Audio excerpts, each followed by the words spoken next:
We just came here to give you an update on the horrific fire we had here last night. If you look at it from the time that it was dispatched, it was dispatched at 15:57. First arriving units got on scene at 1600, and within 8 minutes, it had already went to a third alarm. So what that means, it was a tremendous amount of fire all at one time, even before we got on scene, and we had roughly about 82 firefighters here that was fighting the fire. In that fighting of the fire, and with it being so much fire involved, it was hard for us to search the buildings. We were told while we was on scene that there was possibly two people unaccounted for, and we weren't sure because unaccounted for could be anything. They could have went to the store and nobody didn't know. And so what we found out later was we came this morning roughly around 0800 to look through the rubble to see what we found, and we did find two people. Our hearts and our prayers go out for those families that's affected, not only the ones who lost their lives, but also that lost everything that they have, because if you see, the 3 homes were totally destroyed, with the 1 home is pretty much damaged also. In the city of Milwaukee so far this year, we've had 9 fire fatalities. That's a high number. I don't know what that's a tribute to, but we try our best to get that number as close to 0 as we can. Questions always asked, was it working smoke detectors, but I can tell you there was so much fire that by the time we got here, the smoke detectors would have been melted and inoperable at that time anyway. I want to make sure that I give a big thanks to our other city officials departments who work with us, MPD, DPW, DNS. We work tirelessly, and when we come to these emergency scenes, to make sure that we can save as many people as we can. That's our number one thing, is life preservation, and that's what we go for. A lot of people ask, it came up like, did we miss the bodies? And the answer was no, we did not miss the bodies. It was just so much fire, and then the buildings collapsing. There was no way for me to safely have my firefighters work to go through the rubble, and that's why DPW came through. They helped with the heavy equipment to help us go through the rubble to see if there was anyone there, and because it wasn't confirmed until we actually found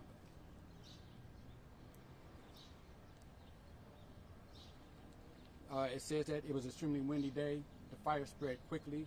Like I said, within 8 minutes, we had already went to a third alarm, which if you go through the history of how we do it, most time it takes longer than that for it to get that far. But we've seen how fast it was going, and the chiefs on scene decided we needed the help, so they upgraded it right away. I want to also thank that this initiative we have called Shared Services that helped us, and it was grateful and helpful that we had help from our shared service partners, West Allis and Wauwatosa, at this fire right here. Red Cross always, they approximately helped 10 adults and 2 children. The cause of the fire is under investigation. And I think that's all that I have. Now I'll take any questions. Assistant Chief Smoots, can you tell us, if you were not sure about the 2 people, they were unaccounted for, can you explain why the wording yesterday was that there were no injuries reported and that you were happy with no injuries reported? Were you sure that there were people possibly still inside? Can you explain that a little bit further? To answer that question, no, we were not sure at that time. There were people unaccounted for. Again, no one said they're in the building. They said they just didn't know where they were. How quickly did you guys learn once on scene that there were 2 people unaccounted for? I would say it was probably within 15, 20 minutes. Does that change your attack at all, or fighting the fire? The answer is no, because we assumed every building that we go into that somebody's there. It's just that we couldn't. This fight went defensive right away.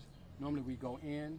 We didn't even get a chance to get in because there was so much fire once we came on the scene. And just to clarify, when we were asking your fire officials on scene yesterday about those 2 people who were unaccounted for, a fire official with the fire department said that they were not concerned. Can you explain why they would say they were not concerned if those 2 people were unaccounted for? Yeah, no, I cannot explain why they would say they was not concerned. Because all of us that do this job, we're concerned. That's why we do the job. Was there any possible way for firefighters to get into the structures to check for those 2 people at that time? If there was any possible way for us to get into the structures, we would have got into the structure. guys encountered yesterday? I mean, we saw the cell phone video, the flames, the smoke. What was your approach? The approach at every fire is first life safety. There is somebody in there. Is there a way for us to get in there safely to get them out? If that is find to be futile and that's not possible, we say, how can we stop it from spreading, keeping the fire from spreading? And what they did, as much as this looks terrible the way it is, they did an outstanding job in stopping from what they had to what it is right now. They did an outstanding job at putting up water towers, getting water on the fire, and keeping it from spreading down the block. How do you continue this investigation? Just looking over here, it's a pile of rubble. How can you tell with that condition how this started here to really kind of gain an understanding of what happened? Well, through our fire investigative unit and state fire marshal and ATF, they have ways. I mean, it's not as glamorous as it is on TV when you watch CSI or something like that, but it's similar. They have dogs, they have different machinery and different tools and meters to help them decide if their accelerant was used. Hopefully to narrow down what was the cause of, what caused it. The DNR has an extreme fire risk warning out to the public right now. Do you think an open burn caused this, or what are you seeing right now? Right now it's under investigation. I have no idea. I wouldn't want to tell you something, then it came up to be something totally different at another time. Can you explain the relationship between the woman, the baby, was it mother and child, and then also did she live alone in the house? That I'm not sure of. We're assuming it was mother and child, but at this time I have no idea. And do you know if there was a language barrier on scene at all? If that was a problem trying to get people out of the house? No, I'm not. To answer the question, no, I'm not saying no, it wasn't a language barrier. No, I'm not sure if there was or anything. Does the fire department have interpreters on scenes like these? In this area, we do. I mean, it's not mandatory, but the fire engines in the firehouse in here, most of the time they do have a Spanish-speaking person, but we have more than just Spanish too, so it's not always the case. And not to sound flippant or whatever it is, but realistically, fire will make you move. Because we've seen that in 9/11, we've seen people jumping out of high-story buildings because fire will make you move. Have you determined, there were 3 homes, we kind of heard yesterday, may have started in the middle, gone out. Have you determined which house this originated in? And then follow up to that one too. To answer that question, no. I know the one we had with the most fire that was in it, but it's hard to tell because that's not always the one that started in, because you got the fire load in each house and everybody have different stuff in their own house. Which structure was the gas leak in, and where was that gas leak? The gas leak was right there. The further house? Nope, it was, if you see where the orange cone is right there, Okay. it was right there. And the gas leak may have been caused by debris falling onto the gas, not that the gas leak was the cause of the fire. I know it's one big pile, but do you know which house these 2 people would have been in? We was told it would be the same house where the gas leak would have been. It would be that house that was right The there. middle house? The middle home. From here is the third one in. From the street is the second one in. Okay.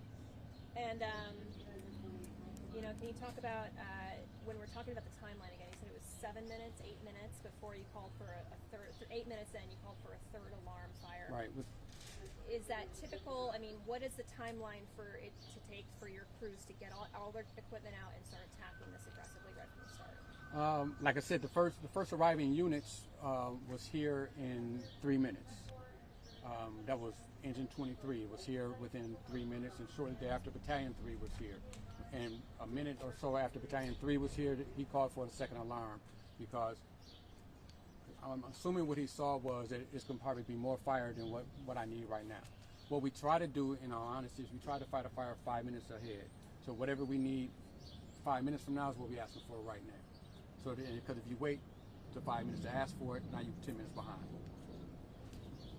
You said about 10, 12 people are receiving help. Do we know how many families that kind of makes That up? I'm not sure of, but if you look at, they were all duplexes, and if it's 4 duplexes, that means at least 8 families up and down, and I'm not sure if they was all occupied at the time.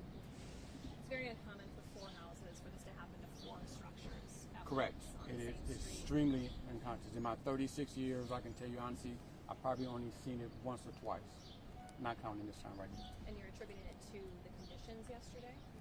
I have no idea.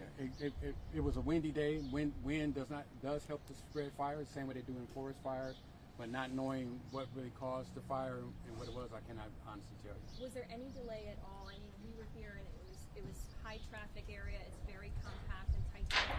Any delay at all in trying to get to the fire? I would say no more than normal, because the same things you just mentioned. The only, I don't want to say good thing, but at least it wasn't wintertime where the snow makes it even smaller and worse. You know, it helped out a lot that it was this type of day. But then it causes its own issues and problems too for the firefighters. Now they get hot and dehydrated, and now we got to try to take care of them. And that's why sometimes the alarms get so large because we need the personnel to take care of the fire. Any reason to think it's suspicious? At this time, I have no. I couldn't point you one direction or the other. And you may have mentioned this already, but have you identified these two victims? Do we have names on them yet? No, the ME will take care of that. I have not received a report from the ME yet saying who they were. It was a mid-20-year lady and a younger lady. And I'm sorry, did you already cover this? Where in the house they were located? No, and we don't know where they was because it was in the rubble. We actually had to pick them out of the rubble. And you don't know where they may have resided in the house? No, we do not. Upper level or lower level? No. Okay. Thank you. Appreciate your time. Thank you very much.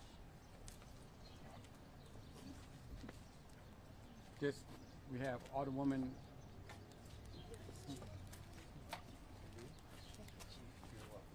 Thank you, Chief. I'm Alderwoman Jocasta Samaripa, and this is devastating news for the 8th District. Of course, we want to extend our deepest condolences to the family of this young woman and her child. I want to thank the Milwaukee Fire Department for everything that they did and continue to do. I know that after this press conference, they plan to canvass the neighborhood and install free smoke alarms to anybody who needs them.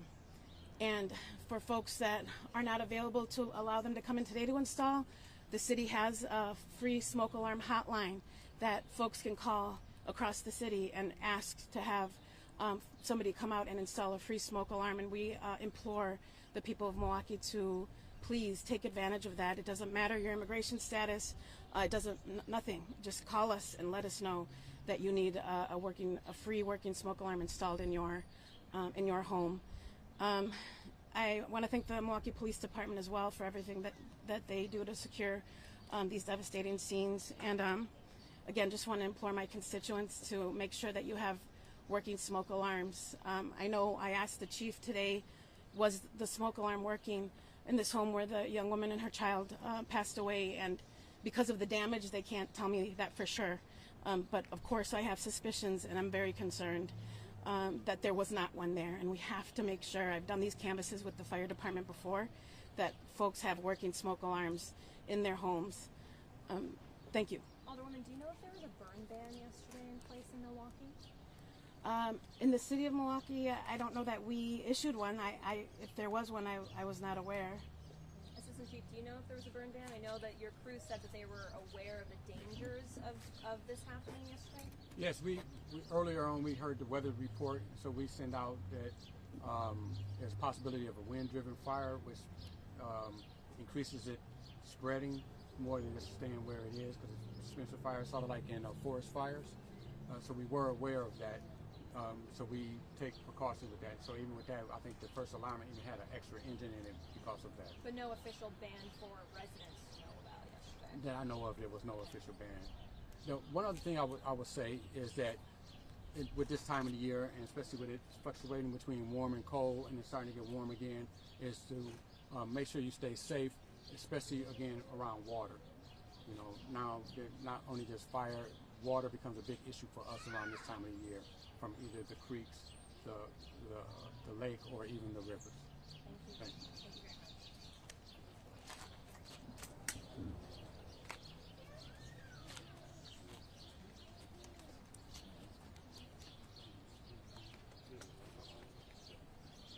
So if anyone would like to go with us while we canvass the neighborhood to put smoke alarms in, just make sure we get approval before you walk in. So you'll have to ask for approval before you walk into the homes, okay? Thank you. All right, thank you.